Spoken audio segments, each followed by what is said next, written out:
Well, and with switching gears from big publishers to more independent developers, every once in a while, an independent game like Braid or Super Meat Boy becomes a breakout hit. IGN, clearly you can't cover everything. So, what makes independently developed games like those stand out such that you guys would review it? Yeah, it's difficult, right? I mean, some of the indie games, honestly, we spot at conferences like GDC, the Game Developers Conference, where there's a great indie section where, our editors, every show, they walk around and they check out some of the promising games. And, some of the games you mentioned popped early where we knew those were going to be pretty special based on the unique gameplay. We had Fez this year as well, which stood out. In the past, there was World of Goo. But honestly, some of those games sneak up on us, and I mentioned Minecraft. I think, sorry, I'm getting a little bit of feedback, but Minecraft was one of those games where I think the audience was clued into how special it was before journalists were. And in the end, it's the beauty of the internet that a lot of players can generate enough chatter for it to get through to professional publications, and they get the coverage they deserve. But yes, it is more challenging for an indie developer or in some cases a mobile developer to get through. Well, and while you're at the GDC, as a games reviewer and a known Mm. site that does that, you must get asked a lot to review things. Do you have any general do's and don'ts for independent developers in approaching the press? Yeah, so the challenge is that, especially the mobile market is so busy now. We have an inbox that every day is filled with requests to review a game. And you can't have an editorial team big enough to cover all the games that are coming out every day now.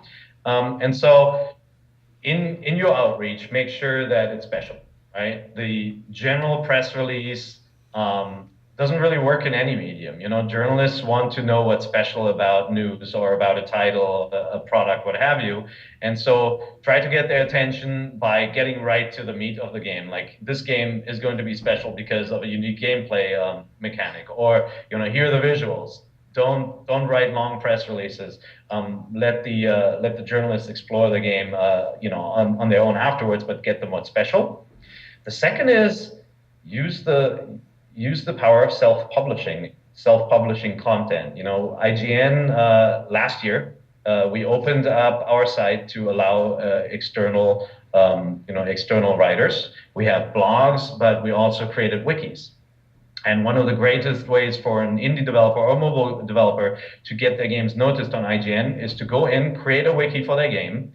The moment a wiki is created, our games database team sees it. We'll create, the game object records in our databases. And, if you are able to create a great simple wiki around the title that explains how the game works, shows off some of the visuals, and then passes that along to the editorial team, it kind of becomes a self-fulfilling prophecy where the editorial team says, these guys are serious, they're creating content around their game, let's feature it. It gets featured. The game rises up in popularity, and as you know, a lot of websites are based on algorithms as well as editorial curation. The game rises up in the ranks, appears on upcoming games lists or on released games lists, and becomes more popular that way. So I think that's a great strategy for indies and mobile developers. Anyone who doesn't have a big mega franchise that journalists naturally follow, to self-create some content out there. Yeah, look, I mean, it's getting to be difficult to break through and be heard. But some of the successes of recent years, like Minecraft and World of Goo, have shown that if you've got the right product, it doesn't matter how you distribute, it doesn't matter whether you have a marketing or not, you can really break through and make a big impact. And we just saw the success of the DayZ mod, the Arma mod, where it started on YouTube. People discovered it and started playing more and more and more, and suddenly it's becoming into a real thing. Um, Leverage, gaming media like us, reach out, tell us why, something is worth covering, but there's a huge passionate gaming audience out there that will discover this type of content. And so, use both avenues, talk to the people and go through us as well to reach a bigger audience.